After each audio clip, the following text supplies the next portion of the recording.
আসসালামু আলাইকুম। রবিউল ম্যাথকের পক্ষ থেকে আমি রবিউল ইসলাম তোমাদেরকে জানাচ্ছি স্বাগতম। এখন আমি তোমাদের সামনে নবম দশম শ্রেণীর উচ্চতর গণিত বইয়ের অধ্যায় ১-এর সেট অফ ফাংশনের অংশ নিয়ে আলোচনা করব। এটা ১.২ এ রয়েছে। এখানে অন্বয় থেকে কিভাবে ফাংশন হয়, ফাংশনের বিভিন্ন প্রকারভেদ, ফাংশনের ডোমেন, রেঞ্জ, কোডোমেন, এক ফাংশন, বিপরীত ফাংশন, বিভিন্ন তথ্য এবং ফাংশনের লেখচিত্র, এগুলো নিয়ে বিভিন্ন রকম প্রশ্ন আসে। এটা খুবই গুরুত্বপূর্ণ একটা চ্যাপ্টার তোমাদের জন্য। আর দুঃখের বিষয়, এই চ্যাপ্টারটা তোমার হায়ার ম্যাথের মধ্যে সবথেকে সহজ একটা চ্যাপ্টার। তুমি যদি ভালোভাবে বুঝতে পারো, একেবারে ক্লিয়ারলি যদি বুঝতে পারো, তাহলে তুমি এখান থেকে সৃজনশীলের আনসার সর্বোচ্চ 10 মিনিটে দিতে পারো। সর্বোচ্চ 10 মিনিট লাগবে পুরো সৃজনশীলের আনসার করতে তোমার, কারণ এখানের অঙ্কগুলো তুলনামূলক অন্যগুলো থেকে ছোট হয়। কিন্তু শর্ত আছে, এটা তোমাকে বুঝতে হবে। না বুঝতে পারলে তুমি উত্তর দিতে পারবে না। এই জন্য তোমাকে অবশ্যই এই চ্যাপ্টারটা খুবই মনোযোগ দিয়ে দেখতে হবে। ইনশাল্লাহ তুমি যদি মনোযোগ সহকারে দেখো, তাহলে আমার পুরো ভিডিওটা দেখার পর, একটা ভিডিও বা দুইটা ভিডিও আমি বা তিনটা ভিডিও যদি শেষ করি, তুমি সবগুলো ভিডিও যদি দেখো, আমার বিশ্বাস তোমার কাছে এই চ্যাপ্টারটা একদম পানির মতো সহজ হয়ে যাবে ইনশাল্লাহ। এই জন্য অবশ্যই তোমাকে মনোযোগ সহকারে দেখতে হবে, আর প্রতিটা জিনিস তোমাকে বুঝতে হবে। প্রতিটা টপিক আমি যা বলবো ভালো করে বুঝতে হবে। তুমি যদি কোথাও বুঝতে না পারো, প্রয়োজনে আবার দ্বিতীয়বার দেখো। সেটা একটা জিনিস ক্লিয়ার না হওয়া পর্যন্ত তুমি আর সামনে আগাবে না। তোমাদের কিছু জিনিস তোমরা ভুল করো, সেটা হলো তুমি এক টানা দেখেই যাচ্ছ, টানা দেখে যাও, একদম প্রথম থেকে শেষ করে ফেলো। পরে যে মনে হয় যে সবই বুঝছো, কিন্তু যখন পরীক্ষা হলে তোমাকে পরীক্ষা হলে প্রশ্ন আসে, তখন তুমি উত্তর দিতে পারো না, অথবা হঠাৎ করে অঙ্ক করতে দিলেও তুমি পারো না। এটা করা যাবে না। তুমি একটা পার্ট দেখবা, দেখার পর এটা তুমি প্র্যাকটিস করবা, প্র্যাকটিস করার পর এটা আয়ত্তে নিবা ভালো করে। তারপর আবার যখন দেখবে যে এটা তোমার আয়ত্তে চলে আসছে, তখন পরের পর্বটা দেখবা। তোমরা আমার কথা মতো একটু চলো, আমার কথা অনুসারে দেখো, দেখবে যে ইনশাল্লাহ খুবই উপকার পাবা এটা দিয়ে। চলো তাহলে আমরা শুরু করি। অন্য সম্পর্কে ধারণা আমরা জেনারেল ম্যাথের মধ্যে অলরেডি পেয়ে গেছি। তারপর আমি এখানে একটু ধারণা দিয়ে নিব। অন্য জিনিসটা কি ছিল? মনে করো এ একটা সেট ছিল, এ একটা সেট হলো 1 2 3, আর বি আর একটা সেট হলো 3 4 5। এবার দেখো, এ সেট আর বি সেটের আমরা কার্তেসীয় গুণজ বের করতাম। মনে করে দেখো, এ ক্রস বি বের করতাম। এ ক্রস বি বের করতে গেলে কি নিয়ম ছিল? এটা কার্তেসীয় গুণজ সেটের নিয়ম হলো, প্রথমে যেটাকে আমি রাখবো, এই যে এ ক্রস বি করতেছি, তাহলে এর উপাদানগুলো আমরা জোড়ার প্রথমে রাখবো। আমরা জোড়া বানাবো। দেখো, এ আর বি এর উপাদান নিয়ে যতগুলো জোড়া বানানো সম্ভব সবগুলো জোড়া আমরা বানাবো। যদি একটা জোড়া কম বানাই, তাহলে কার্তেসীয় গুণজ সেট হবে না। শর্ত হলো যতগুলো জোড়া বানানো সম্ভব সবগুলো জোড়া আমি বানাবো। কিন্তু শর্ত হলো, প্রথমে যেটা থাকবে তার উপাদান প্রথমে রাখা লাগবে, পরে যেটা থাকবে তার উপাদানকে দ্বিতীয় পজিশনে রাখা লাগবে। আর এই যে প্রতিটা যে জোড়া পাই, এই প্রতিটা জোড়াকে বলা হয় ক্রোমোজোড়। ক্রোমোজোম না, কিন্তু ক্রোমোজোড় বা অর্ডার পেয়ার। এখানে ক্রোমো কথাটা খুবই গুরুত্বপূর্ণ। অর্ডার পেয়ার, দেখো অর্ডার, এটা কিন্তু একটা গুরুত্বপূর্ণ শব্দ। কারণ কি? ক্রোমো মানে কি? আগে পিছের একটা ব্যাপার স্যাপার আছে। দেখো, যদি এখানে 2,3 আসে, এটা যা 3,2, এটা এক জিনিস না, দুটো ভিন্ন জিনিস। তোমরা যারা স্থানাঙ্ক জ্যামিতি শিখছো তারা বুঝতে পারবা। 2,3 মানে কি? 2 একক ডানে যাব, 3 একক উপরে যাব, এই বিন্দুটা। আর 3,2 মানে হলো 3 একক ডানে যাব, 2 একক উপরে যাব, তাহলে বিন্দু হলো এটা। তাহলে এই দুইটা বিন্দু তো সম্পূর্ণ ভিন্ন ভিন্ন দুইটা বিন্দু। তাহলে 2,3 আর 3,2 যেহেতু এক জিনিস না, তাহলে আমি বলবো অবশ্যই এখানে ক্রোমোজোড়, শুধু জোড় না, ক্রোমোজোড় কথাটাই বলতে হবে তোমাকে, কারণ ক্রোমের একটা ব্যাপার এখানে থাকবে। আবার আরো একটা জিনিস খেয়াল করো, এটাকে আমরা গুণ পড়তে পারবো না। গুণ পড়লে তোমার ভুল হবে। এ গুণ বি বলা যাবে না, এটা বলতে হবে এ ক্রস বি। কেন বলতে হবে? গুণের ক্ষেত্রে দেখো, 2 গুণ 3 আর 3 গুণ 2, এই দুইটার মধ্যে আসলে কোনো পার্থক্য নাই, দুটো একই। এটা আগে পিছিয়ে করলে কোনো সমস্যা হয় না। আবার যদি আসলেই গুণ হয়, তাহলে এ গুণ বি আর বি গুণ এ কিন্তু একই হয়। এটাও এবি, এটাও এবি, কিন্তু এটা আসলে একই হবে না। তুমি যদি বি আগে নাও, এ পরে দাও, তাহলে বি এর উপাদানগুলো প্রথমে আসবে, এ এর উপাদানগুলো দ্বিতীয় পজিশনে যাবে, সেক্ষেত্রে সব চেঞ্জ হয়ে যাবে। এই জন্য অবশ্যই তোমাকে বলতে হবে এ ক্রস বি, এটা এ ক্রস বি পড়বা, এ গুণ বি পড়া যাবে না। এখন দেখো, তাহলে আমি জোড়া বানানো শুরু করি। এ এর উপাদানগুলো আসবে প্রথম জোড়া, জোড়ার প্রথমে। তাহলে এরভাবে জোড়া করতে গেলে আমি 1 কে কমন রেখে এর সাথে একবার 3, একবার 4 এবং একবার 5 নিলে আমি 3টা জোড়া পেয়ে যাব। সেটা হলো 1,3, 1,4, 1,5। এবার 2 কে রেখে 2 3 2 4 2 5 এভাবে করে আরো 3টা জোড়া বানানো সম্ভব। 2 3 2 4 2 5। এবার 3 রেখে এর সাথে আরো 3টা জোড়া বানানো সম্ভব। তাহলে 3 3 3 4 3 5। তাহলে জোড়া যতগুলো বানানো সম্ভব আমরা বানাইলাম। এখানে এখানে আর একটা জিনিস দেখো, এই যে কার্তেসীয় গুণজ সেটের উপাদান কয়টা হবে সেটা বোঝা যায়। দেখো, এর উপাদান সংখ্যা, এর উপাদান সংখ্যা যদি ছোট হাতের এ হয়, বি এর উপাদান সংখ্যা যদি ছোট হাতের বি হয়, মানে এর উপাদান সংখ্যা আছে এ সংখ্যক, বি এর উপাদান সংখ্যা আছে বি সংখ্যক, তাহলে এ ক্রস বি এর উপাদান সংখ্যা কত হবে?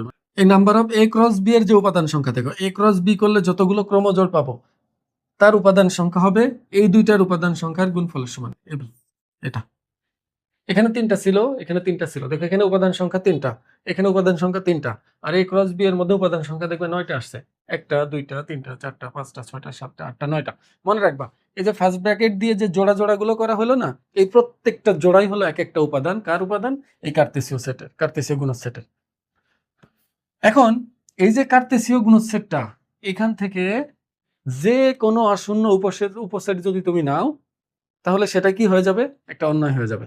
এখন তুমি চিন্তা করো, আমি যদি শুধু 1,4 নেই সেকেন্ড ব্র্যাকেট দিয়ে ঘিরে দেই, তাহলে অন্যয় হয়ে যাবে। যদি এখান থেকে 2টা 3টা বা 4টা নেই, সেটা অন্যয় হয়ে যাবে। শর্ত হলো অশূন্য উপসেট হতে হবে। এখান থেকে তোমার কোনো না কোনো উপাদান তোমাকে নিতে হবে, ফাঁকা সেট নিতে পারবে না। আচ্ছা, তো এই ক্ষেত্রে আমি যদি কখনো তোমার কাছে অন্যয় বের করতে বলি, তাহলে এখানে তো উত্তর এক একজন এক এক রকম বের করবে। এই জন্য আমাদের বইয়ে যে অঙ্কগুলো আছে অন্যয়ের ক্ষেত্রে দেখবে একটা শর্ত আমাদের বলে দেয়, একটা সম্পর্ক বলে দেয়, একটা রিলেশন বলে দেয়। কার কার রিলেশন? এই যে জোড়াগুলো আছে না, জোড়াগুলোর প্রথম উপাদানকে বলা হয় ভুজ বা এক্স এর মান, আর দ্বিতীয় উপাদানগুলোকে বলা হয় কোটি বা ওয়াই এর মান। এটা যেহেতু আমি এক্স দিছি তাহলে এটাকে ভুজ লিখলাম, আর এটা যেহেতু ওয়াই দিলাম তাহলে এটাকে কোটি লিখলাম। দেখো, প্রথমটা এক্স, দ্বিতীয়টা কিন্তু ওয়াই, প্রথমটা ভুজ, দ্বিতীয়টা হলো কোটি। তো এখন এই প্রতিটা জোড়ার উপাদানগুলোর মধ্যে আমি যদি একটা সম্পর্ক স্থাপন করে দিই, আমি তোমাকে বললাম এই যে কার্তেসীয় গুণজ সেটটা যে বের করছো, এই কার্তেসীয় গুণজ সেটের যে সকল উপাদান Y equal two 2x plus 1 এই শর্ত মানে, তাদেরকে নিয়ে আর একটা সেট তুমি গঠন করো। এখন দেখো, এক্স হলো প্রথমটা, ওয়াই হলো দ্বিতীয়টা। এক্স এর মান আমি এখানে ইনপুট দিব। দেখো 1 এখানে ইনপুট দিলে কত হবে? 2 একে 2 যোগ 1 3। তার মানে এই 3-এর সাথে দেখো পরেরটার সাথে মিলে গেছে। তার মানে এই শর্তটা, মানে এই জোড়াটা এই শর্তটা মানতেছে। এটা দেখো তো, এক্স এর জায়গায় 1 বসাইলে কি 4 হবে আউটপুট? না, এখানে 1 বসাইলে 3 থাকবে, 5 তো মিলে না। 2 বসাইলেও মিলে না, এটা মিলে না, এটা মিলে না, এটা মিলে না। 2 বসাইলে এটাও মিলবে না, কিন্তু এটা মিলবে। দেখো 2 দুগুণে কত হবে? 2 দুগুণে 4, আর 1 কত? 5। তাহলে এটা মিলতেছে। এটা মিলে না, এটা মিলে না, এটা মিলে না। আচ্ছা, কম মিলছে, তো আমি সম্পর্ক চেঞ্জ করে দিই, কারণ মাত্র 2টা মিলতেছে। আমি একটু বাড়াইয়ে দিই, যাও x+2। মানে সম্পর্ক যে কোনো কিছু হতে পারে। এখানে যে তোমার মানে একদম নির্দিষ্ট সম্পর্ক হতে হবে এমন কোনো না। বললাম না, যে কোনো শূন্য উপসেট হলে সেটা অন্যয় হয়ে যাবে। তার মানে এই রিলেশনটা এক্স আর ওয়াই এর মধ্যে যে কোনো ধরনের রিলেশন হতে পারে। এখন সম্পর্ক প্রতীক কি কি আছে বলো তো? গণিতে সম্পর্ক প্রতীক বলতে সমান চিহ্ন, গ্রেটার দেন চিহ্ন, স্মলার দেন চিহ্ন, একই সাথে গ্রেটার দেন ইকুয়াল টু, একই সাথে স্মলার দেন ইকুয়াল টু, এগুলোই তো থাকে। তা তুমি মনে রাখবা এক্স আর ওয়াই এর মধ্যে এইগুলো চিহ্নের যে কোনো চিহ্ন যদি আমি এখানে ব্যবহার করি, তাহলেই সেটা সম্পর্ক হয়ে যাবে। হতে পারে যে এক্স গ্রেটার দেন ওয়াই, বা হতে পারে ওয়াই গ্রেটার দেন এক্স। যে কোনো ধরনের সম্পর্ক দিক না কেন, সেটাই অন্যায় হয়ে যাবে। কিন্তু আমি সুবিধা মতো যেন কয়েকটা উপাদান আসে, আমার বুঝাইতে সুবিধা হয়, এই জন্য আমি এটা চেঞ্জ করে নিলাম। তুমি আবার ভেবো না যে স্যার চেঞ্জ করে নিলেন কেন, এটা কোনো সমস্যা না, তুমি যে কোনোটা নিতে পারবো। দেখো এক্স এর সাথে 2 যোগ করলে ওয়াই এর সমান হতে হবে। বলো, এই যে 1 এর সাথে 2 যোগ করলে এটার সাথে মিলে, তাহলে এটা মিলবে। এটা মিলে না। 1 এর সাথে 2 যোগ করলে 4 হয়? না, না। 1 এর সাথে 2 যোগ করলে তো 5 ও হয় না। 2 এর সাথে 2 যোগ করলে 3 হয় না। এটা হবে, তখন দেখো এটা আসবে। 2 এর সাথে 2 যোগ করলে কত হয়? 4। মানে x এর সাথে 2 যোগ করলে y এর সমান হবে, y এর সমান। তা এটা মিলতেছে। তখন আবার এটা মিলবে না। এটাও মিলে না, এটাও মিলে না, এটা মিলে। 3 2 যোগ করলে কত হয়? 5। তার মানে এখানে কয়টা উপাদান আমরা পেলাম? এই a ক্রস b এর মধ্যে যে সেটের যে উপাদানগুলো ছিল, ওই উপাদানগুলোর মধ্যে এই শর্ত মানে এইরকম উপাদান আছে হলো 3 জোড়া। একটা হলো 1,3, একটা হলো 2,4, একটা হলো 3,5। এই যে এটার যে সেট, এটাকে আমরা তো বলতেছি হলো অন্বয় বা রিলেশনের প্রথম অক্ষর দিয়ে আর দিয়ে প্রকাশ করা হয় এটাকে। আর দিয়ে যে প্রকাশ করতে হবে এমন কোনো কথা নেই। তুমি যেকোনো কিছু দিয়ে প্রকাশ করতে পারবা। আমি আর দিয়ে প্রকাশ করলাম। বইয়ের মধ্যে সাধারণত তোমার আর দিয়ে বেশিরভাগ প্রকাশ করে, কিন্তু বাধ্যতামূলক না কিন্তু। এবার খেয়াল করো, এটা অন্যয় হয়ে গেছে। তুমি খেয়াল করো, অন্যয় বা সম্পর্ক বা রিলেশন। এখন এই সম্পর্কটা কার মধ্যে সম্পর্কটা ছিল বলতো? এক্স আর ওয়াই এর মধ্যে সম্পর্ক। একটু ভালো করে খেয়াল করো, এ আর বি সেটের কার্তেসীয় গুণজ করার পর কার্তেসীয় গুণজ সেট পেলাম। এই কার্তেসীয় গুণজ সেটের উপর কোনো না কোনো একটা শর্ত প্রয়োগ করে আমি আরো একটা সেট পেয়ে গেলাম। আর এই যে শর্ত বা যে সম্পর্ক এক্স আর ওয়াই এর মধ্যে এরা মানছে, এই যে সেটটা পেলাম, এটাকে আমরা বলতেছি অন্যয়। অন্যয় মানে সম্পর্ক। এখন কিসের সম্পর্ক? তোমার বইয়ের মধ্যে উদাহরণ দেওয়া আছে, বাংলাদেশ ঢাকা, তোমার দিল্লি ইন্ডিয়া দিল্লি, এটা রাজধানী সম্পর্ক। এগুলোতে আসলে কিছু বোঝা যায় না। এখানে সম্পর্ক কিসের? এই ভুজ আর কোটির মধ্যে সম্পর্ক। সোজা কথা, ভুজ আর কোটির মধ্যে সম্পর্ক, এক্স আর ওয়াই এর মধ্যে সম্পর্ক। এক্স হলো ইনপুট, ওয়াই হলো আউটপুট। এর মানে কি একটু বোঝার চেষ্টা করো, একটু খেয়াল করো ভালো করে। এই যে জোড়াগুলো আমি পেলাম, আমাকে যদি শুধুমাত্র এই দুইটা সেট দিয়ে দিত, শুধুমাত্র এই দুইটা সেট আমাকে যদি দিয়ে দেয়, আর এই যে সম্পর্কটা যদি আমাকে দিয়ে দেয়, তাহলে কিন্তু আমার এই বড় লাইনটা করছে না কার্তেসীয় গুণ সেটের, এটা আমার দরকার হয় না। এটা ছাড়া আমি করতে পারতাম। কিভাবে? একটু মনোযোগ দাও। আমি এই সম্পর্কটা প্রথমে লিখব। এই সম্পর্কটা লেখার পর আমি এক্স এর এই যে দেখবো যে আমার তো বলেই দিয়েছে যে এ ক্রস বি হতে, এখানে অবশ্য তখন সেক্ষেত্রে কিছু শর্ত বলে দিবে, আমি লিখে দিই। দেখো শর্তটা কিভাবে থাকবে, এইখানে আমি লিখে দিই ছোট্ট করে, একটু খেয়াল করো। তোমাকে বলবে যে এখানে অন্যয় নির্ণয় করো। অন্যয়টা হলো, আচ্ছা বলো তো, সেটের যে গঠন পদ্ধতি আমরা লিখতাম, এই সেটটাকে গঠন পদ্ধতিতে লিখতে গেলে আমরা কিভাবে লিখতাম? এভাবে লিখতাম না? এ একটা সেট যার উপাদান হলো স্বাভাবিক সংখ্যা, এক্স বিলংস টু এন, মানে এক্স এন এর উপাদান বা এক্স এন এর অধীনে, বা এক্স এর মান এন এর মধ্যে রয়েছে। এন এর মধ্যে কারা কারা থাকে? 1 2 3 4 5 6 ধনাত্মক পূর্ণ সংখ্যাগুলোকে এন দ্বারা প্রকাশ করা হয়। তাহলে এখানে এগুলো কি 1 2 3 ধনাত্মক পূর্ণ সংখ্যাই তো, কিন্তু এখানে কি সকল ধনাত্মক পূর্ণ সংখ্যা আছে? নাই। তাহলে আমি যদি শুধু এক্স বিলংস টু এন লিখি তাহলে তো হলো না, শেষ হলো না। সেক্ষেত্রে আমরা বলবো আচ্ছা সাজ দ্যাট এরূপ, মানে এক্স এন এর উপাদান ঠিক আছে, কিন্তু কি রূপ? এটা এরূপ, অবশ্যই সেটা 3-এর ছোট অথবা 3-এর সমান হতে হবে। দেখো, দেখো এখানে এবার তাহলে চিন্তা করবো, আচ্ছা এক্স কার মধ্যে আছে? এন এর মধ্যে। এন এর মধ্যে কারা কারা থাকে? 1 2 3 4 5 6 7 8 এরা থাকে। এখন ওই এক্স গুলো আবার 3-এর সমান অথবা 3 থেকে ছোট হতে হবে। তার মানে ও 1 2 3 আছে শুধু। তার মানে এটা দিয়েও যা বোঝানো হচ্ছে, এটা দিয়েও তাই বোঝানো হচ্ছে। এটা তালিকা পদ্ধতি, এটা গঠন পদ্ধতি। এখন তোমার এই যে সরাসরি এরকম কার্তেসীয় গুণজ না বলে দিয়ে তোমাকে এটা বলতে পারে যে এই অন্যয়টাই তোমাকে বের করতে বলছে, কিন্তু তোমাকে এইভাবে উল্লেখ করে দিতে পারে। দেখো, আমি একটা অন্যয় তোমার কাছে চাচ্ছি, এইভাবে বলবো যে তুমি অন্যয় নির্ণয় করবো। অন্যয়ের উপাদানগুলো থাকবে হলো এক্স কমা ওয়াই আকারে। বোঝার চেষ্টা করো, কিন্তু এখানে জোড়া জোড়া ছিল না, এখানে শুধু একটা একটা একটা করে উপাদান কমা দিয়ে দিয়ে আলাদা করা ছিল। তাহলে আমাকে এখানে চলক হিসাবে, এই সেটের যে চলক, এই চলক হিসাবে শুধু এক্স কে বিবেচনা করলেই হয়েছে। অথবা তুমি এখানে এক্স না ধরে ওয়াই ধরতে পারো, একটা চলক হলেই চলে। তা এখানে কি এই যে সেটটা, এটা কি একটা একটা করে আসছে নাকি জোড়া জোড়া করে আসছে? প্রত্যেকটা জোড়া জোড়া, প্রতিটা জোড়ার মধ্যে একটা এক্স এর মান একটা ওয়াই এর মান এসছে। তাহলে এখানে আমরা এইভাবে লিখবো যে X comma Y such that, বলো তো এক্স এর মান কোত্থেকে আসবে? এক্স এর মান প্রথম উপাদান সেট থেকে, মানে এ সেট থেকে যদি এ ক্রস বি করি, সেক্ষেত্রে তোমার এখানে বলে দিবে যে এক্স বিলংস টু এ আর Y belongs to B, Y belongs to B. এর মানে কি ভালো করে বুঝো কিন্তু, আমি যে আরটা বের করব তার উপাদানগুলো এক্স কমা ওয়াই এভাবে জোড়া জোড়া থাকবে, কিন্তু শর্ত হলো জোড়ার প্রথম উপাদানগুলো আসবে এ থেকে, দ্বিতীয় উপাদানগুলো আসবে কোত্থেকে? বি থেকে। এখন এ থেকে আর বি থেকে কি সব উপাদানই আমি নিয়ে নিব? সব তো আর নিব না। এরকম তো কত উপাদান ছিলাম, বাদ দিছি কতগুলা। তো এটাও কনফার্ম করতে হবে যে কারা কারা এখানে আসতে পারবে। শুধু এ থেকে আর বি থেকে হলেই তো হবে না, আরো একটা শর্ত তাদেরকে মানতে হবে, সেটা হলো ওয়াই সমান এক্স প্লাস টু, এই শর্ত তাকে মানতে হবে। একটু পরিষ্কার করে লিখি, ওয়াই সমান হলো এক্স প্লাস টু, এই শর্ত তাকে মানতে হবে। দেখো তাহলে এই যে সেটটা আমি এখানে লিখেছি না, এটা একটা অন্যয়। এই যে এই অন্যয়, এই অন্যয়ের মধ্যে কোনো পার্থক্য নাই, দুইটা একই। এটা হলো তালিকা পদ্ধতি, এটা হলো গঠন পদ্ধতি। এখন যখন এই কথাটা আমাকে বলে দিবে প্রশ্নে, আমাকে বলবে এই তালিকাটা নির্ণয় করো, তখন আমি কিভাবে নির্ণয় করতে পারি? শুধু শর্তটা তুলে নিয়ে আসবো। শর্তটা দেখো, Y equal to x plus two, Y equal to x plus two. এবার দেখবো যে আচ্ছা এক্স এর মান কার থেকে নিতে বলছে, এ থেকে। তাহলে নিবো এখান থেকে, কই, এই যে এ। তাহলে এক্স এর মান একটা একটা করে আমি এখানে বসাবো। দেখো এক্স এর মান যদি আমি 1 নেই তাহলে ওয়াই এর মান কত পাবো? 2 আর 1 কত? 3। এক্স এর মান যদি 2 নেই, ওয়াই এর মান কত আসবে? 2 আর 2 4। এক্স এর মান যদি 3 নেই তাহলে ওয়াই এর মান আসবে কত? ওয়াই এর মান আসবে হলো 5। তখন দেখবো যে আচ্ছা এক্স এর মান তো আমি এখান থেকেই নিয়েছি, কিন্তু ওয়াই এর মান কি আমি এখান থেকে নিয়েছি? না, ওয়াই এর মান তো আমি এক্স এর মান বসানোর পর ওয়াই এর যে মানগুলো আসছে সেটাই পেয়েছি। এই জন্য এখান থেকে আরো একটা কথা মনে রাখো, সেটা হলো এক্স কে বলা হয় হলো স্বাধীন চলক। স্বাধীন চলক বা ইনপুট।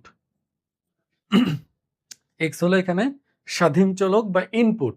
আমি এক্স এর মান একটা ইনপুট এখানে দিচ্ছি, তার জন্য ওয়াই এর একটা আউটপুট আমি পাচ্ছি। দেখো এক্স এর মান আমি এখানে 1 বসিয়েছি, এক্স এর মান যখন এখানে 1 বসানো হয়েছে তখন আমি এটা যোগ করার পর পেয়েছি কি? 3 পেয়েছি।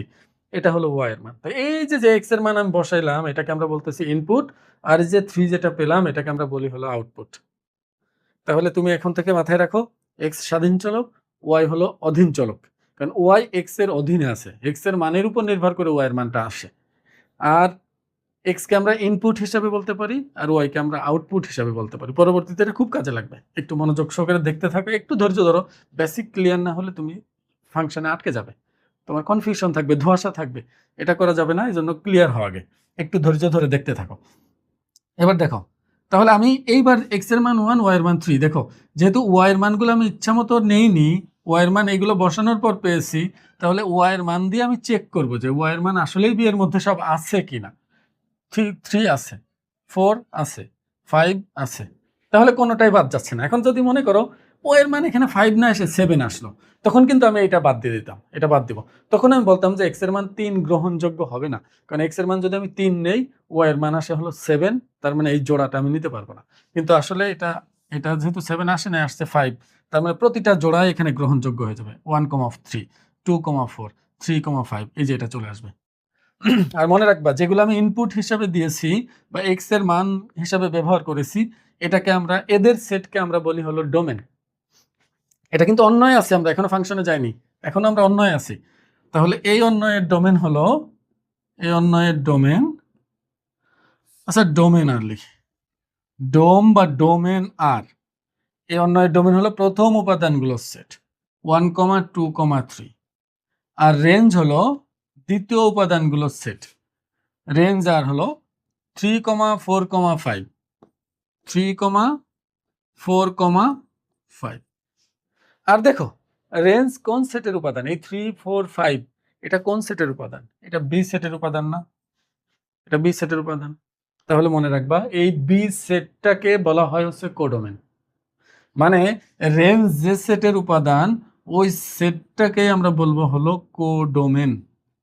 কোডোমেন হলো বি, বি সেট যেটা সেটা।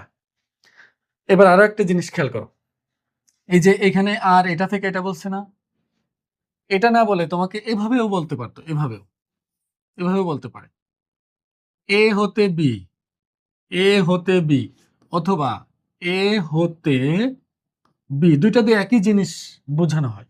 এই যে এ থেকে বি বা এ হতে বি যাই বলুক না কেন, যখনই বলবে এ হতে বি দিয়ে ফাংশনই হোক বা অন্যই হোক, তুমি মনে রাখবা তাহলে তোমাকে এ ক্রস বি করতে বলা হয়েছে।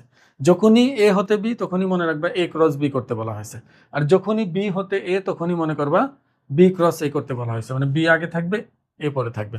এর সোজা কথা, এক্স এর মান আসবে এ থেকে, ওয়াই এর মান আসবে বি থেকে। এর মানে এক্স এর মান এ থেকে, ওয়াই এর মান বি থেকে, মানে জোড়ার প্রথম উপাদান এ থেকে, দ্বিতীয় উপাদান বি থেকে। আমি আশা করবো মাথার মধ্যে ঢুকছে যতটুকু বলছি। এবার দেখো আমরা কিন্তু এখনো অন্যায় আছি, অন্যায়ের যা যা দরকার সেগুলো আমি সব বলেছি, আমি আশা করবো বুঝতে পেরেছো। এবার আমরা ফাংশনে ঢুকতে চাই। খেয়াল করো এই কার্তেসীয় গুণের কিন্তু কোনো প্রয়োজন নাই, শুধু যদি এ বি জানা থাকে আর এই যে সম্পর্কটা যদি জানা থাকে, তাহলে আমি অন্যয় খুব সহজেই বের করতে পারি, খুব সহজে অন্যয় বের করতে পারবো। এখানে দেখো সংজ্ঞাটা তুমি একটু খেয়াল করো, এখানে বলছে যে এক্স আর ওয়াই দুইটা সেট, তাদের কার্তেসীয় গুণের সেট হলো এক্স ক্রস ওয়াই। আমি কেন এক্স ওয়াই নেইনি? আমি যদি এখানে এক্স আর ওয়াই নিতাম, হচ্ছে এই যে ক্রস করছি না, যে ক্রস চিহ্ন, এটা এক্স এর সাথে মিলে যাইতো, তখন তোমরা নিজেরাই বুঝতে না, আমি তো বুঝতে পারতাম না মাঝখান থেকে, এই জন্য আমি এ বি নিয়েছি। এখন দেখো তাহলে এক্স ক্রস ওয়াই বের করবো। এখন এক্স ক্রস ওয়াই এর যে কোনো উপসেট, এখান থেকে বলছি কোনো উপসেটকে এক্স হতে ওয়াই এর একটি অন্যায়, মানে এক্স হতে ওয়াই মানে কি এক্স ক্রস ওয়াই বলা হয়েছে, এখানে এক্স ক্রস ওয়াই করা হয়েছে। যদি এখানে ওয়াই ক্রস এক্স করতাম তাহলে ওয়াই হতে এক্স এর একটি অন্যায়, এভাবে করতাম। এবার দেখো বলছে যে এই যে R x comma sorry x cross y y এর উপসেট, মানে এটার উপসেট এটা। আমি তোমাদের বলেছিলাম দেখো এটা কিন্তু অনেকেই বিভ্রান্ত হয়, মনে করে এটার উপসেট এটা না, এটার উপসেট এটা। এটার মনে রাখা খুবই সহজ, একেবারে ইজি। আমি তোমাদের বলেছিলাম দেখো এই চিহ্নটার সাথে এই চিহ্নটার কত মিল। এই চিহ্নটা দিয়ে আসলে কি বোঝায়, বাম পাশে ছোট ডান পাশে বড়। এই চিহ্ন দিয়ে তো এটাই বোঝায় সাধারণত, সমান চিহ্নটা যদি না থাকে, ডানে বড় বামে ছোট। এটার ক্ষেত্রেও তোমার এটা মাথায় রাখতে হবে, ডানে বড় বামে ছোট। আর বড়টার উপসেট ছোটটা হতে পারে, কখনোই ছোটটার উপসেট বড়টা হবে না। উপ মানে কি শাখা মতো বোঝায়, উপজেলা, জেলার থেকে উপজেলা কখনো বড় হয়, হবে না। কারণ যে জেলার একটা অংশ উপজেলা, ঠিক একইভাবে সেটের একটা উপসেট, মানে ওই সেটের থেকে উপসেটটা ছোট হবে। তার মানে অবশ্যই মূল সেট ডান পাশে থাকবে আর উপসেট বাম পাশে থাকবে, যেহেতু মূল সেট এখানে এক্স ক্রস ওয়াই। আর এর কিছু শর্ত মেনে যেটা আসতেছে সেটাকে আমরা বলতেছি অন্যয়, এই যে আর। তাহলে আর হলো অবশ্যই x comma y, sorry x cross y এর উপসেট। এটা তোমাকে মনে রাখতে হবে, সংজ্ঞাটা এইভাবেই তোমাকে লিখতে হবে যদি পরীক্ষায় আসে। এবার চলো আমরা ফাংশনে ঢুকবো, একটু মনোযোগ দাও। ফাংশনে যদি একবার বুঝে যেতে পারো এটা কি, তুমি দেখবে যে সমাধান করা বা উত্তর দেওয়া কোনো ব্যাপারই না, একেবারেই ইজি জিনিস, পানির মতো সহজ হবে। এখানে দেখো ডোমেন রেঞ্জ এবং কোডোমেন এটা আমি দেখিয়ে দিয়েছি, এখন আর এটা নিয়ে বলবো না। এখন আমি ফাংশনে ঢুকতে যাচ্ছি। ফাংশন কখন হবে, ফাংশন কখন হবে না সেটা একটু বোঝার চেষ্টা করো, একটু ভালো করে লক্ষ্য করো। আমরা যে অন্যয়টা পেয়েছি, অন্যয়টা কোন শর্ত পালন করেছিল, y equal to x plus two, আর এ সেটটা ছিল হলো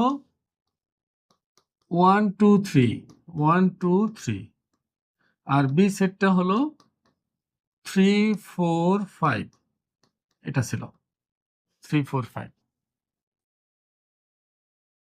আর তোমার 1,3 ছিল, 2,4 ছিল, আর 3,5 ছিল, এটা ছিল অন্যয়।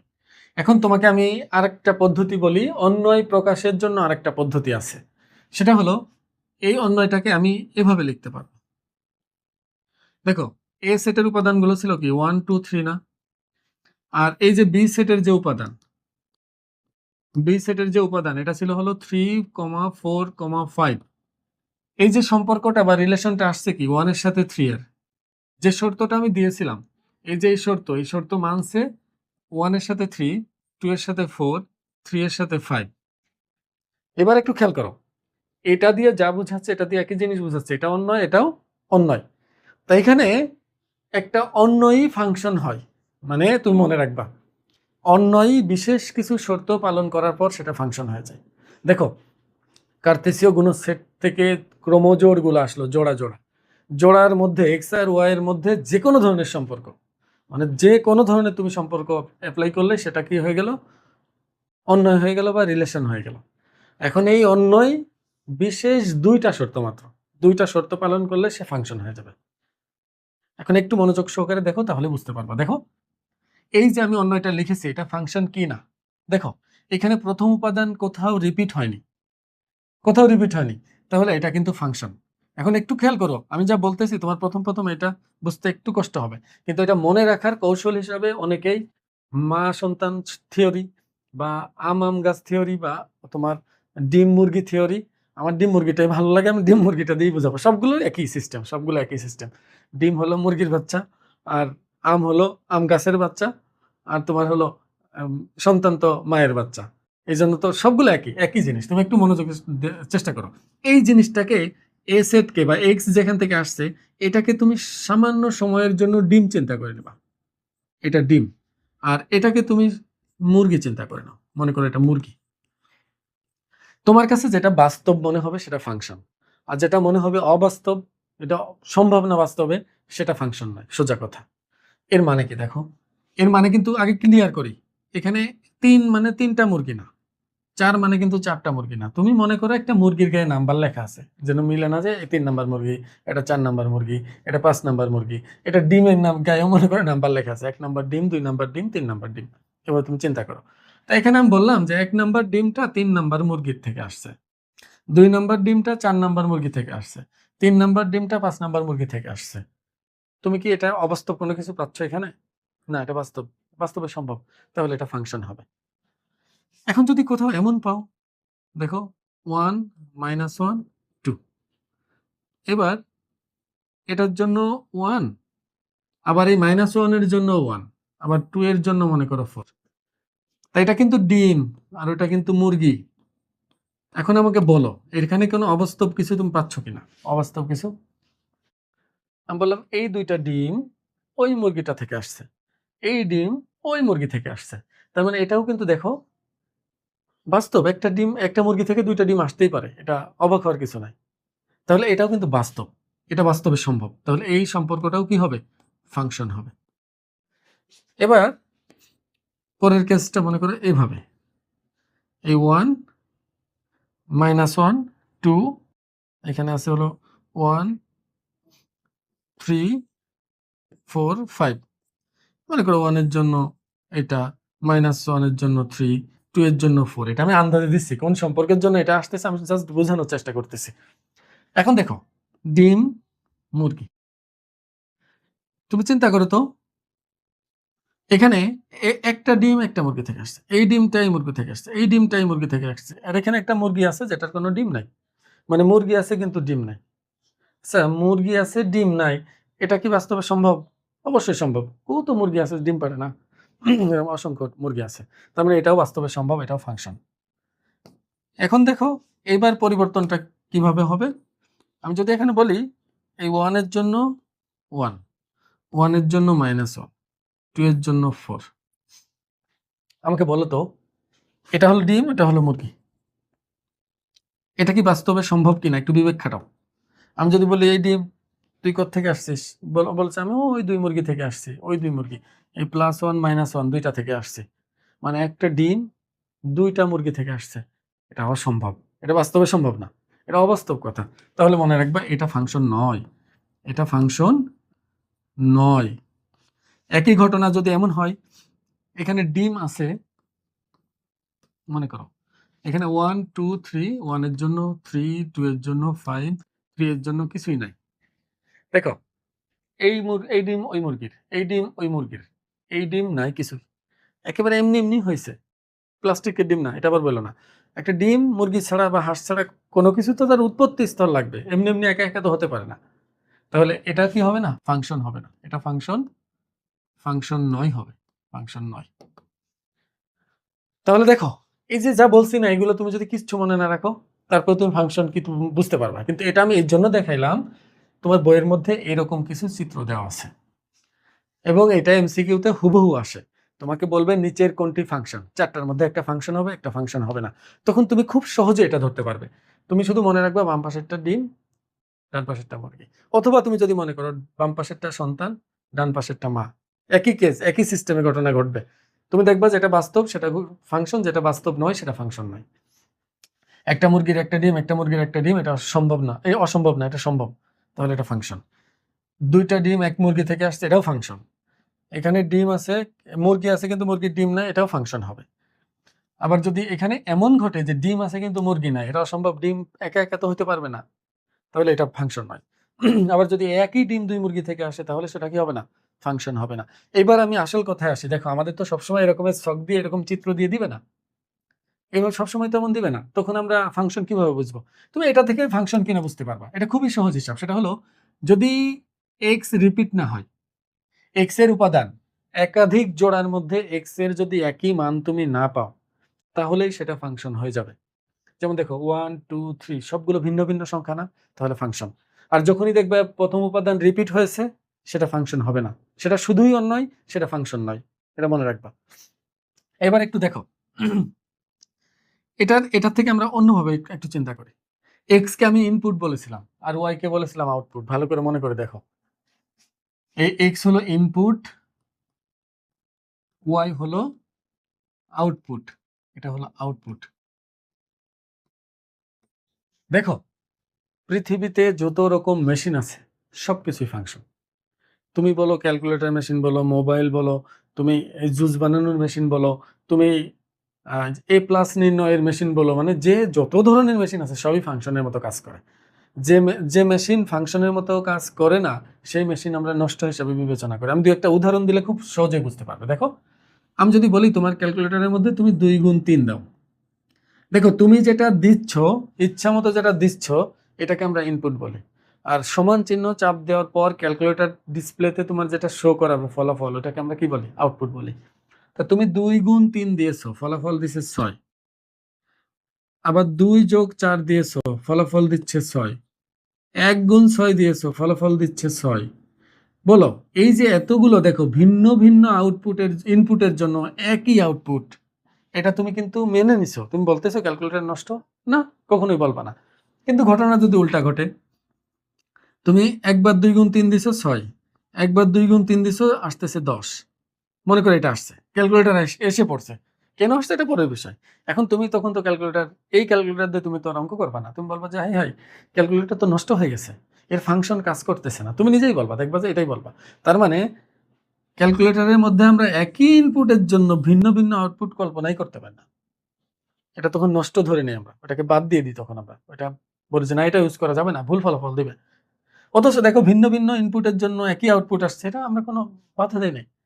এখন তুমি মনে করো তুমি একটা জুস বানানোর যে মেশিন কিনে নিয়ে আসছো, কমলা তুমি এখানে ইনপুট দিবে, আউটপুট হিসাবে সে তোমাকে কি দিবে? জুস দিবে।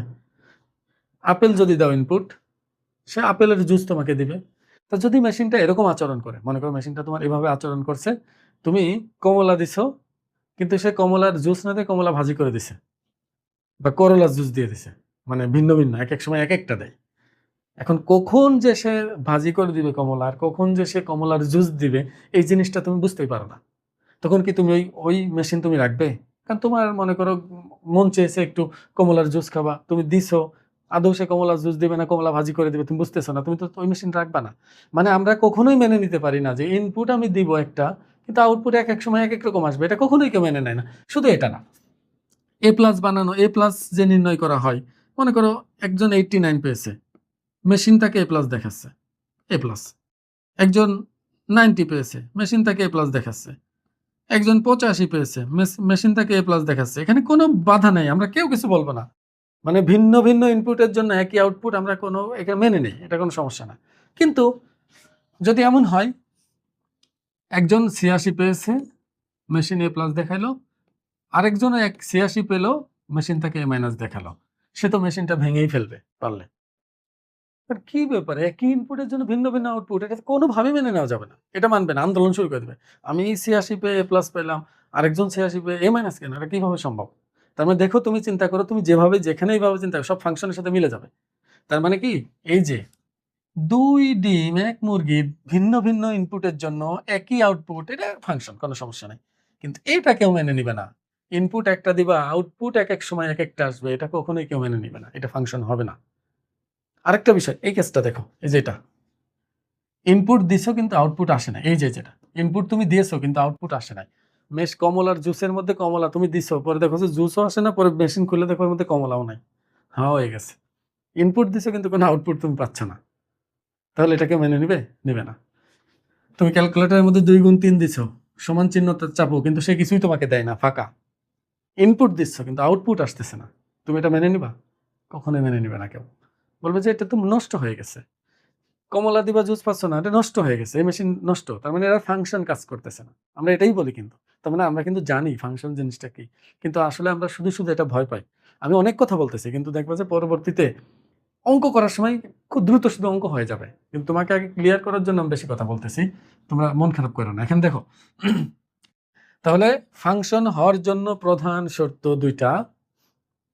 ইনপুট হিসাবে আমি একটা উপাদান দিলে আউটপুট হিসাবে আমার কোনো না কোনো উপাদান পাওয়াই লাগবে, এবং একটা নির্দিষ্ট উপাদান পাওয়া লাগবে। একাধিক আউটপুট পেলে সেটা ফাংশন হবে না।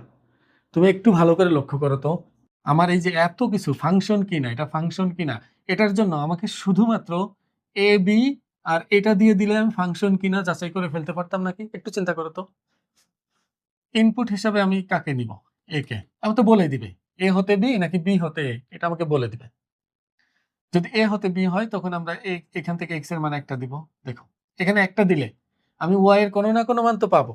যদি 2 দেই ওয়াই এর কোনো না কোনো মান তো পাবো। যদি 3 এখানে বসাই এক্স এর মান, তাহলে ওয়াই এর কোনো না কোনো মান তো আমি পাচ্ছি। তার মানে বোঝা যাচ্ছে যে এক্স এর মান আমি একটা একটা একটা করে যদি এখানে বসাতে থাকি, তাহলে ওয়াই এর মানও আমি একটা একটা একটা করে পেতে থাকবো এখানে। তার মানে এটা একটা ফাংশন। দেখো এইটা দিয়ে এটা সংজ্ঞায়িত হয়েছে, মানে এইটা দ্বারা কিন্তু এই ফাংশনটা সংজ্ঞায়িত। এখন এটাকে লিখি কিভাবে? এই যে ওয়াই না, ওয়াই কে আমরা এফ অফ এক্স লিখি। মনে রাখবা ওয়াই আর এফ অফ এক্স একই কথা, এই দুটাকে আমরা সমান লিখতে পারি। আর দেখো এই যে এক্স এর মান আমরা ইনপুট দেই, এক্স এর মান এই যে একবার 1 দিলে এখানে ওয়াই এর একটা মান পাবো, বা এই এফ অফ এক্স এরই একটা মান পাবো। ওয়াই এর মান আর এফ অফ এক্স এর মান বলতে একই জিনিস বোঝায়, কোনো ভিন্নতা নেই। তাহলে দেখো এক্স এর মান যদি আমি 1 দেই, তাহলে ওয়াই এফ অফ এক্স এর মান পাবো কত? 3। 2 দিলে পাবো হলো 4। 3 বসালে এখানে পাবো কত? 5। তা এই যে এক্স এর মানগুলো যেগুলো আমরা ইনপুট দিচ্ছি না, এটাকে বলা হয় প্রাক প্রতিবিম্ব। দেখো আমি ওই পাশে লিখি। দেখো এটা এ সেট বি সেট আর এটা ছিল আমাদের সম্পর্ক। তাহলে এখানে এক্স এর মান আমি যখন একটা 1 ইনপুট দিচ্ছি, তখন দেখো এফ অফ 1 বা ওয়াই এর মান আমি পাচ্ছি হলো 1 + 2 সমান হলো 3।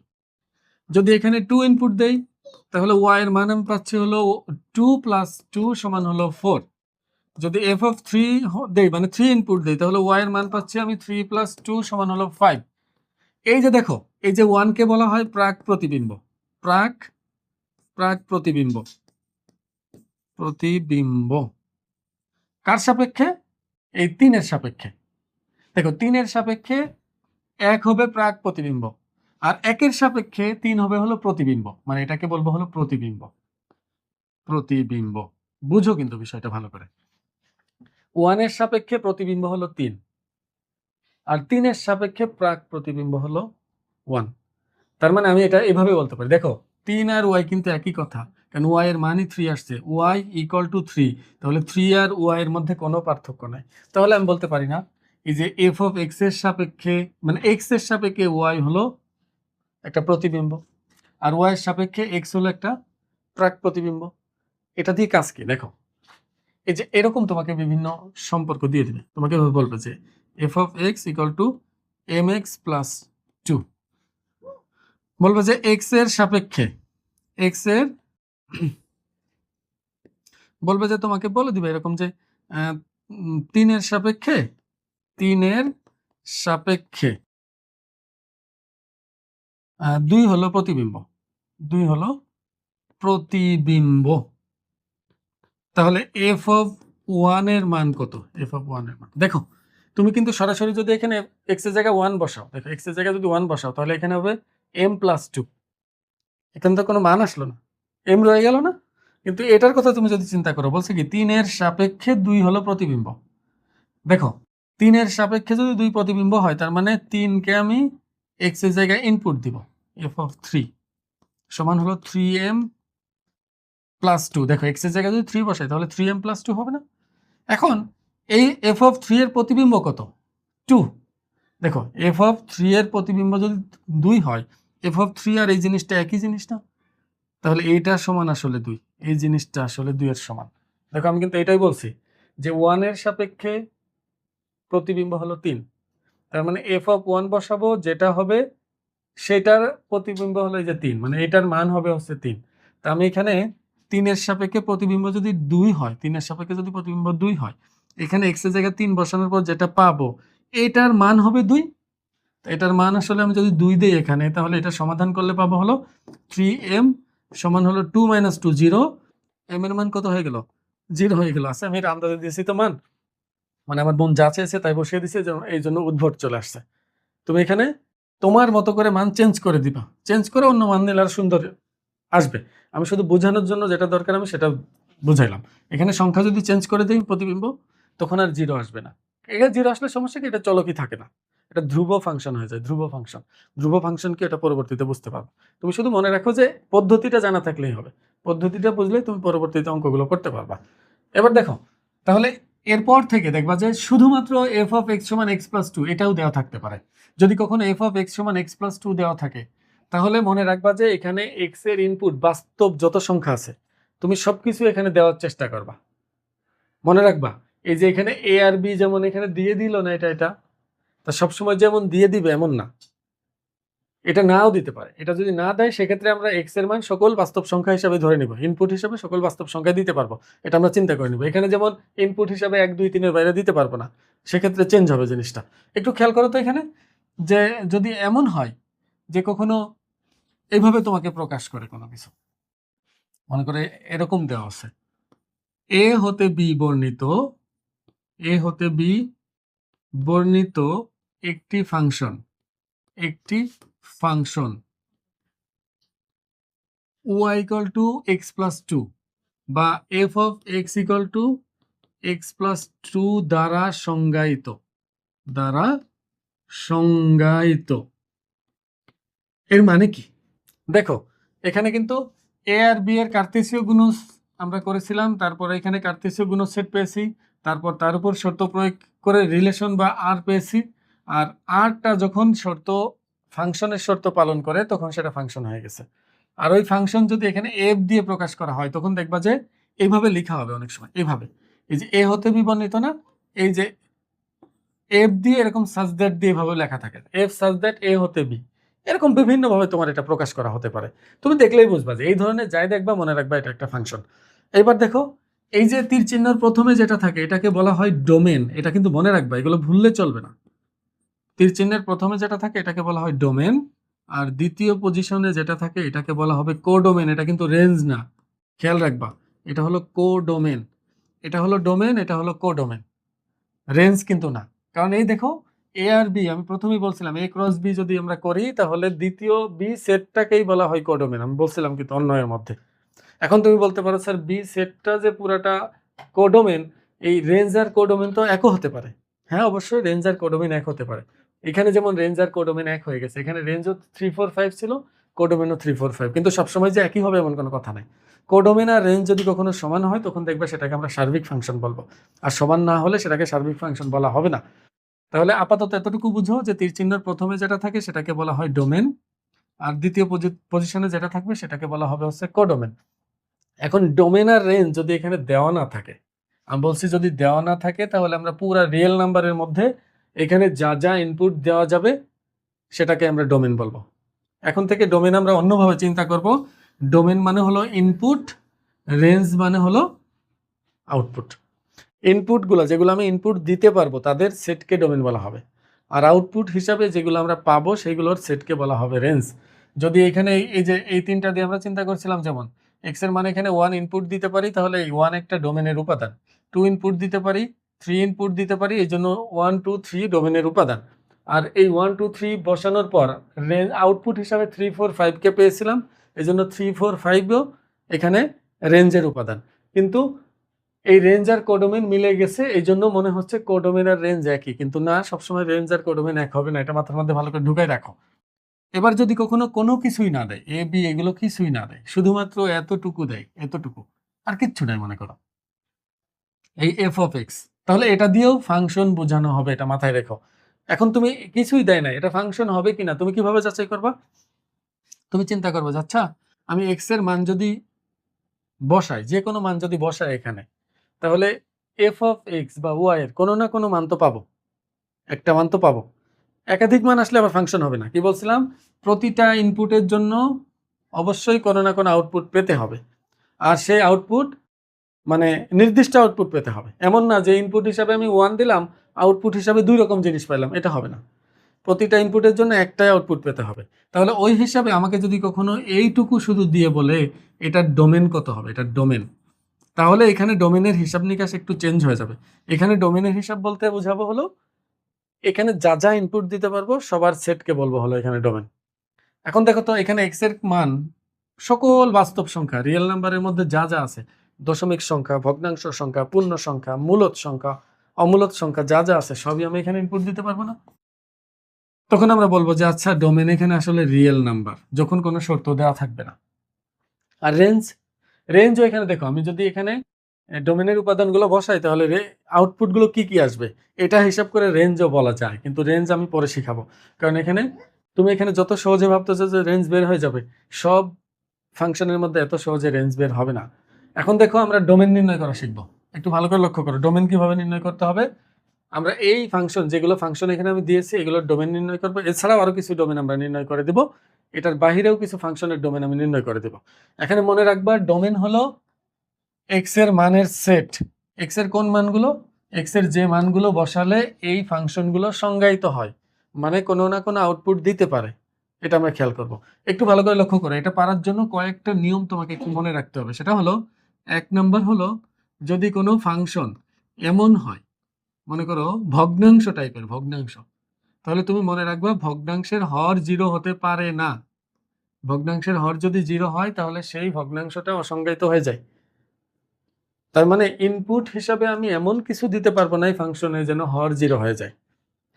2 নম্বর কেস হলো, যদি বর্গমূল চিহ্ন থাকে, স্কোয়ার রুট, এর ভিতর যদি চলক থাকে, তাহলে মনে রাখবা এটার ভিতরে 0 বা 0 এর থেকে বড় মান আসতে হবে। যদি এর মধ্যে ঋণাত্মক আসে তাহলে সেটা অবাস্তব হয়ে যাবে, অবাস্তব মানও গ্রহণযোগ্য হবে না, কোনো বাস্তব মান আসতে হবে, এটা তুমি মাথায় রাখবা। তার মানে রুটের ভিতর যেটা থাকবে সেটা অবশ্যই এক্স মানে 0 বা 0 থেকে বড় হতে হবে। 3 নম্বর, যদি কখনো এমন আসে যে একই সাথে ভগ্নাংশ এবং রুট দুটাই আছে, দেখো যে কোনো সংখ্যা চিহ্ন হিসাবে 3 রকম হতে পারে, হয় পজিটিভ, না হলে নেগেটিভ, না হলে নিরপেক্ষ, চিহ্ন মুক্ত যেটা শূন্য। নিরপেক্ষ হলো শূন্য, তাহলে হয় শূন্য, না হলে পজিটিভ, না হলে নেগেটিভ হবে। তা এই হিসাবে ভগ্নাংশের হরে থাকার কারণে শূন্য হতে পারবে না, মানে শূন্য বাদ, রুটের মধ্যে থাকার কারণে ঋণাত্মক হতে পারবে না, মাইনাস হতে পারবে না, তাহলে এটার একমাত্র রাস্তা হবে হলো শুধু গ্রেটার দেন 0। তার মানে এই কেসের জন্য শুধুমাত্র গ্রেটার দেন 0ই কাজ করবে, অন্য ক্ষেত্রে কাজ করবে না। আর যদি কখনো নর্মাল সরল রৈখিক ফাংশন থাকে, এরকম কোনো কিছু যেখানে বসাতে কারো কোনো বাধা নাই, যে কোনো কিছু বসানো যাবে এক্স এর মান, তাহলে এটার ক্ষেত্রে রিয়েল নাম্বার হবে সবসময়, তোমার ডোমেন হবে রিয়েল নাম্বার।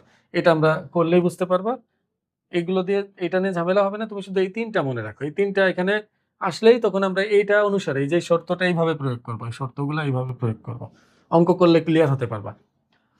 আর এখানে আরো লগারিদমীয় ফাংশন আছে বা অন্যান্য কিছু ফাংশন আছে, মডুলাস ফাংশন আছে, বা আরো যে ফাংশনগুলো আছে এটা 9.2 তে শিখবো হায়ার ম্যাথের। এটা তো 1.2, এখানে অনেকে আছে যে তোমরা মাত্র ফাংশন শিখতেছো, তোমরা এগুলো বুঝতে পারবে না, ওইগুলো আস্তে আস্তে ক্লিয়ার হবে। আপাতত আমরা এটা দিয়ে শুরু করি।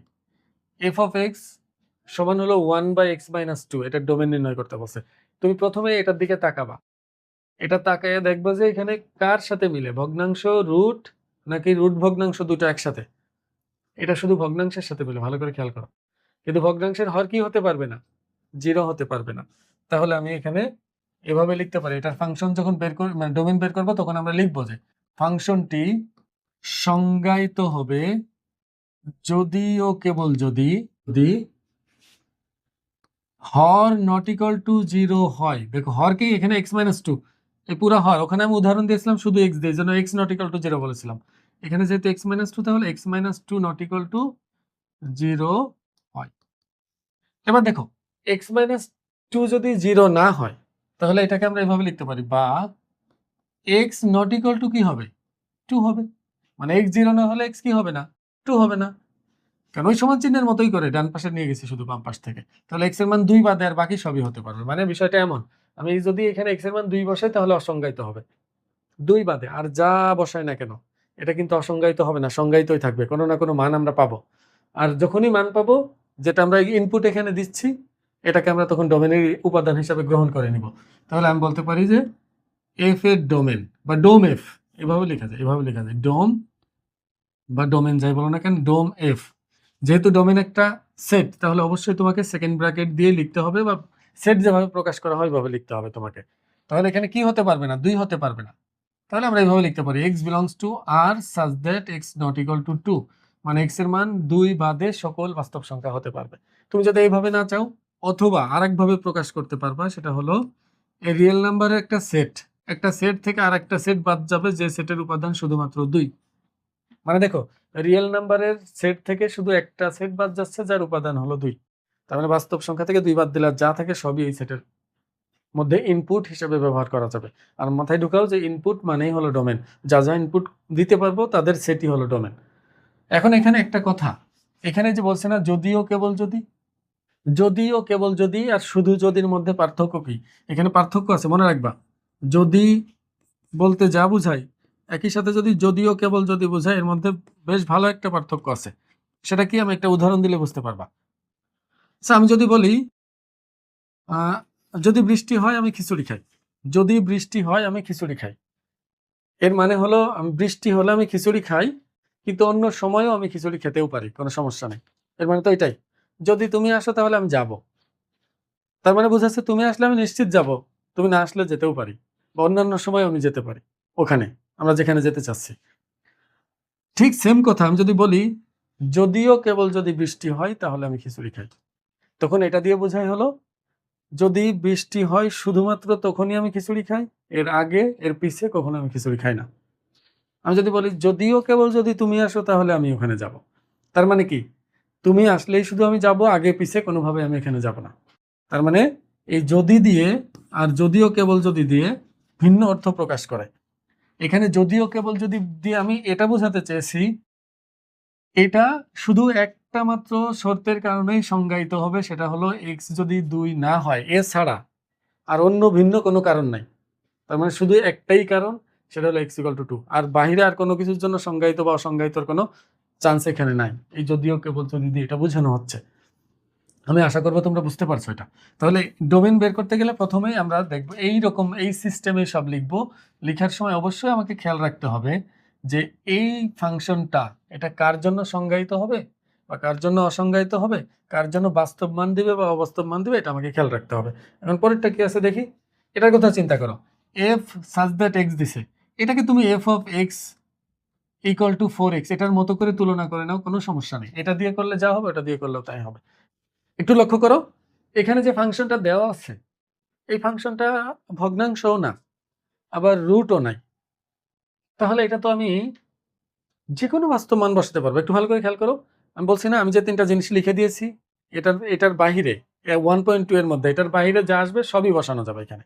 দেখো এখানে এমন কোনো এক্স এর মান নাই যেটা আমি বসালে এটা অসংজ্ঞায়িত বা অবাস্তব হয়ে যাবে। ঋণাত্মক যে কোনো মান বসালে আমি আউটপুট পাবো, 0 বসালেও আউটপুট পাবো, ধনাত্মক যে কোনো সংখ্যা বসালেও আমি এখানে কি আউটপুট পাবো, যাই চাই সেটাই বসাইতে পারবো। তাহলে এই ধরনের ফাংশন মানে আমি যে 3টা জিনিস লিখে দিয়েছি, এই 3টার বাহিরে, দেখো এই 3টার বাহিরে যাই আসুক না কেন, এখানে লগারিদমের ক্ষেত্রে ভিন্ন নিয়ম আসবে, সেটা পরে। এটা যাই আসুক না কেন আমি বলবো যে সকল বাস্তব মানের জন্য সংজ্ঞায়িত।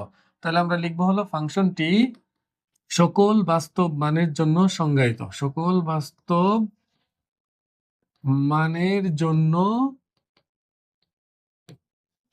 সংজ্ঞায়িত, সংজ্ঞায়িত। সুতরাং ডোম এফ, এফ ছোট হাতের এফ, ডোম এফ সমান হচ্ছে রিয়েল নাম্বার। আর এটার ডোমেন বের হয়ে গেছে। এবার এটার কথা চিন্তা করো, এটার মধ্যে দেখো রুট আছে, রুট থাকলে কি ছিল, রুটের মধ্যে ঋণাত্মক হতে পারে না, 0 হলেও সমস্যা নেই, ধনাত্মক হলেও সমস্যা নেই, যে ঋণাত্মক হতে পারবে না। তাহলে এখানেও লিখবো যে ফাংশনটি সংজ্ঞায়িত হবে, এফ ফাংশনটি সংজ্ঞায়িত হবে যদিও কেবল যদি এটা গ্রেটার দেন অথবা ইকুয়াল টু 0 হয়। মানে রুটের ভিতরে যে অংশ থাকবে সেটা 0 এর সমান অথবা 0 থেকে যদি বড় হয়, তাহলে মাত্র শুধুমাত্র তখনই এটা সংজ্ঞায়িত হবে। তাই এটা যদি আমি চাই, দেখো এখান থেকে x এর মান বের করতে চাই, আমি বাস্তব সংখ্যার ক্লাসের মধ্যে আমি তোমাদেরকে শিখিয়েছিলাম। দেখো অসমতার চিহ্নের ক্ষেত্রে যদি কখনো এমন হয় 2 ছোট 3 বড়, এটা তো আমরা জানি। আমি যদি মাইনাস দিয়ে গুণ করি, উভয় পাশে মাইনাস দিয়ে গুণ করি, তখন -2 -3 হয়ে যায়। আর -2 কিন্তু -3 অপেক্ষা বড়।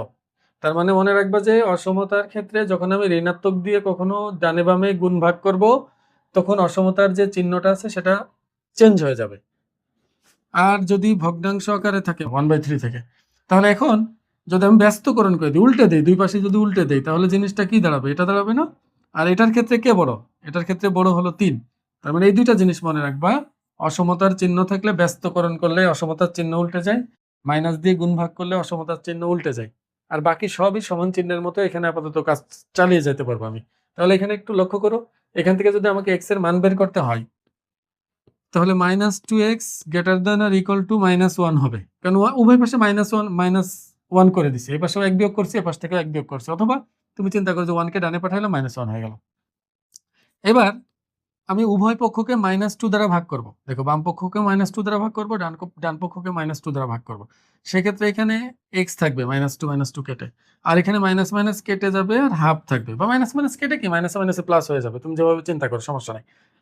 এবার বলো অসমতার চিহ্ন কি উল্টে যাবে না এখানে? এই যে গ্রেটার দেনটা কি হয়ে যাবে, স্মলার দেন হয়ে যাবে, কারণ মাইনাস দিয়ে ভাগ করছি না, আমি বলছি মাইনাস দিয়ে ভাগ করলে অবশ্যই অসমতার চিহ্ন তোমাকে পরিবর্তন করতে হবে। তাহলে এক্স এর মান কি বলতেছে, এক্স এর মান হচ্ছে হাফের থেকে ছোট হতে হবে। তুমি মনে রাখবা, আমি যখন এক্স এর মান হাফ বলি, হাফ, তখন কিন্তু একটা নির্দিষ্ট উত্তর, শুধুমাত্র হাফ। দেখো সংখ্যা রেখার মধ্যে যে হাফ যে পয়েন্টটা আছে এটা, শুধু এটা, আর কোনোটা না। কিন্তু যদি আমি বলি যে এক্স এর মান হাফের থেকে ছোট বা সমান, তাহলে মনে রাখবা এটা একটা নির্দিষ্ট বিন্দু না, এটা অসংখ্য, এদিকে যা আছে সবই বোঝাচ্ছে, মানে হাফের থেকে ছোট হলেই চলবে। তাই এখানেও কিন্তু এক্স এর মান হাফের থেকে ছোট হলেই চলবে বোঝাচ্ছে। তাহলে আমি এখানে যদি ডোমেন লিখতে চাই, তাহলে দুইভাবে ডোমেন লিখতে পারি। ডোমেনের নাম কি, এফ। হ্যাঁ, তো domain F x belongs to R such that x smaller than or equal to কত, হাফ। এটা লেখা যায়। আরেকটা লেখা যায় হলো ব্যবধি দিয়ে। আমি আশা করবো ব্যবধির কথা মনে আছে। দেখো একটু স্মরণ করিয়ে দিই।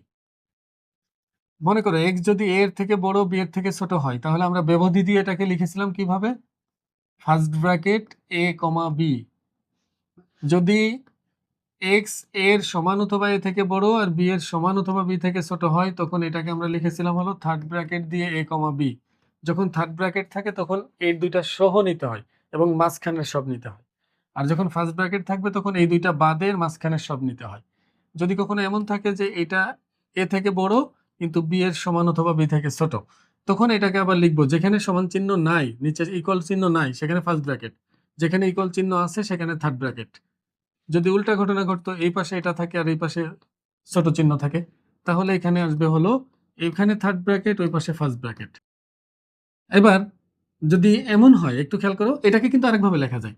এই ফার্স্ট ব্র্যাকেটকে এইভাবে খোলা চিহ্ন দিয়ে এভাবে লেখা যায়, a, b, এরকম উল্টা থার্ড ব্র্যাকেট এখানে ব্যবহার করা যাবে। এটা একই অর্থ প্রকাশ করে। আর যদি কখনো এমন হয় এক্স এর মান ছোট বড় না, শুধু a আর শুধু b, মানে এক্স এর মান a এর সমান অথবা b এর সমান, কোনো ছোট বড় না, তাহলে সেক্ষেত্রে তুমি এটাকে অবশ্যই সেকেন্ড ব্র্যাকেট দিয়ে a, b যেভাবে আমরা সেট প্রকাশ করি এটা আমরা করতে পারবো। এটা একটু খেয়াল রেখো, এগুলো একটু লক্ষ্য রাখো। তাহলে বলো, এখানে বলা হয়েছে এক্স এর মান হাফের থেকে শুরু করে কোন পর্যন্ত, ছোট, মানে হাফের থেকে ছোট, হাফের সমানও হতে পারবে। তাহলে আমি এটাকে এইভাবেও লিখতে পারতাম, এই ডোমেনটাকে আমি এইভাবেও লিখতে পারতাম। যেহেতু হাফের সমানও হবে, তাহলে হাফ দিয়ে থার্ড ব্র্যাকেট দিব। যেহেতু ছোট, তাহলে ছোটটা বামে লিখতে হয় সবসময়, তাহলে মাইনাস অসীম পর্যন্ত, এখানে মাইনাস অসীম পর্যন্ত। তাহলে মাইনাস অসীম থেকে হাফ, মাইনাস অসীম থেকে হাফ হবে এটার উত্তর। মাথায় রেখো কিন্তু এখানে অসীম বা ইনফিনিটির ক্ষেত্রে কখনোই থার্ড ব্র্যাকেট বসে না, সবসময় কি হবে, ফার্স্ট ব্র্যাকেট হবে। কারণ ফার্স্ট ব্র্যাকেট দিলে তো আমি ওইটা নিব না, ওইটার আগ পর্যন্ত নিব। কিন্তু অসীম জিনিসটা কি, এটা তো আমরা জানি না, অসীম তো একটা কল্পনা মাত্র আমাদের। এই জন্য ইনফিনিটির সামনে কখনোই থার্ড ব্র্যাকেট হয় না, এটা মাথায় রাখবা। এই জন্য দেখবো এখানে অসীমের চিহ্ন, এই জন্য ফার্স্ট ব্র্যাকেট দিয়েছি। এবার পরেরটা দেখো তো, এটা যদি ডোমেন তোমাকে বের করতে বলে, দেখো এখানেও আমরা লিখবো যে এফ সংজ্ঞায়িত হবে যদিও কেবল যদি, আগের মতো লিখবা, এটা নট ইকুয়াল টু 0 হয়, মানে x into x minus 1 not equal two কি হয়, 0 হয়। এটা হলো শর্ত, এটা লিখবা। কিন্তু এফ ফাংশনটি সংজ্ঞায়িত হবে যদিও কেবল যদি এই হর নট ইকুয়াল টু 0 হয়। আচ্ছা বলো, দুইটা জিনিসের গুণফল কখন 0 হবে না? নর্মালি চিন্তা করো, আমি কিন্তু উল্টাটা বলতেছি। দুইটা জিনিসের গুণফল 0 হয় কখন কখন, তিনটা কেজের ক্ষেত্রে। দেখো এখানে দুই রকম হয়, অর জিনিসটা দুই রকম। একটা হলো এক্সক্লুসিভ,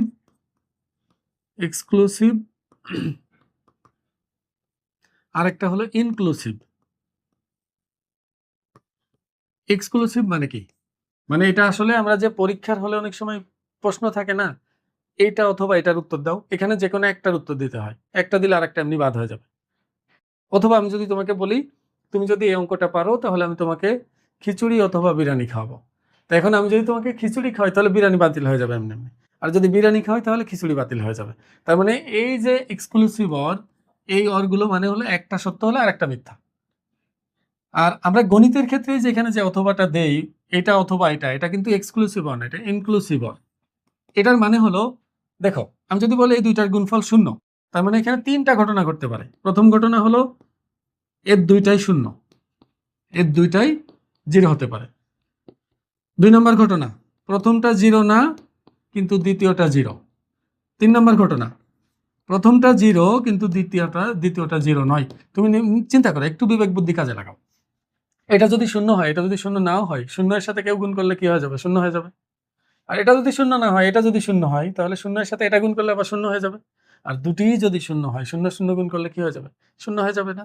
তা এই ক্ষেত্রে দেখো, আমরা যখন এই যে সমান চিহ্ন থাকে, দুইটা জিনিসের গুণফল যখন জিরো আমরা চিন্তা করি, তখন কিন্তু এই যে এই অরটা ব্যবহার হয়। তার মানে এখানে তিনটার যে কোনো একটা ঘটতে পারে, হয় দুইটাই জিরো, অথবা যে কোনো একটা জিরো, অথবা যে কোনো একটা জিরো, মানে দুই রকম এই ঘটনা ঘটতে পারে আর কি। তাই এখানে কিন্তু আমি জিরো বলিনি, আমি বলছি জিরো হবে না কখন। দেখো, দুইটা জিনিসের গুণফল শূন্য হবে না কখন বলো তো? আমি বলতে চাচ্ছি নিশ্চিত শূন্য হবেই না। তাহলে এই যে এই বাকি এইগুলা বাদে আর কি কি ঘটনা ঘটতে পারে? দেখো, তিনটা ঘটনা এখানে আমি লিখছি, যাদের জন্য শূন্য হবেই হবে। তাহলে শূন্য হবে না কার জন্য? আর একটাই রাস্তা আছে, সেটা হলো এটাও শূন্য নয়, এটাও শূন্য নয়। এটাও যদি শূন্য না হয়, এটাও যদি শূন্য না হয়, তাহলে এর গুণফল শূন্য হবে না। আমি কিন্তু জানতে চাচ্ছি যে এটার মান শূন্য কিসের জন্য না হবে না, সেটা বের করার চেষ্টা করতেছি। তাহলে আমি বলতে পারি এই কেসটা শুধু, যদি এটাও জিরো না হয় এবং এটাও জিরো না হয়, তাহলেই শুধুমাত্র এর গুণফল শূন্য হবে না। আর বাকি যে কোনোটার ক্ষেত্রে কিন্তু শূন্য হয়ে যাবে। এই জন্য আমি এটা এভাবে লিখতে পারি। এখানে লিখবো যে, তাহলে এটার ক্ষেত্রে আমি লিখবো যে x not equal to zero এবং x minus one not equal to zero. তাহলে সুতরাং x not equal to one, তার মানে এক্স এর মান জিরো হবে না এবং এক্স এর মান ওয়ান হতে পারবে না। এক্স এর মান জিরো হলে এটা অসংজ্ঞায়িত হয়ে যাবে, এক্স এর মান ওয়ান হলেও এটা অসংজ্ঞায়িত হয়ে যাবে। তাহলে আমি এখানে লিখবো যে ফাংশনটি শুধু ডোমেন এফ লিখে দেয়, তো বাংলা লিখে লাভ নাই, বাংলাতে তোমরা লিখতেই পারবা। তা ডোমেন এফ সমান হলো ছোট হাতের, তা ডোমেন এফ সমান হলো, দেখো কে কে বাদ যাবে, রিয়েল নাম্বার সবই বসাইতে পারবো, শুধু কে কে বাদ যাবে? জিরো এবং ওয়ান। তাহলে আমি বলতে পারবো রিয়েল নাম্বার মাইনাস 0,1 এটা। অথবা অথবা তুমি যদি এভাবে লিখতে চাও, অথবা ডোমেন এফ সমান হলো X belongs to R such that X not equal to 0,1। তার মানে এক্স জিরো হতে পারবে না, ওয়ান হতে পারবে না, আলাদা আলাদা করে লিখে দিলেও হবে, এটা তোমার ইচ্ছা, লিখতে পারবা। আমি আশা করবো বুঝতে পারছো যে ডোমেন বিষয়টা কি। এখন যদি আমি তোমাকে একটু চেঞ্জ করে ডোমেনটা এইভাবে দেই, এফ অফ এক্স একটা ফাংশন, আচ্ছা সবসময় যে এফ থাকবে এমন না, অন্যটাও থাকতে পারে, এবার চেঞ্জ করে দেয়, জি অফ এক্স একটা ফাংশন, এটা হলো 2x-3 divided by root over x minus 5।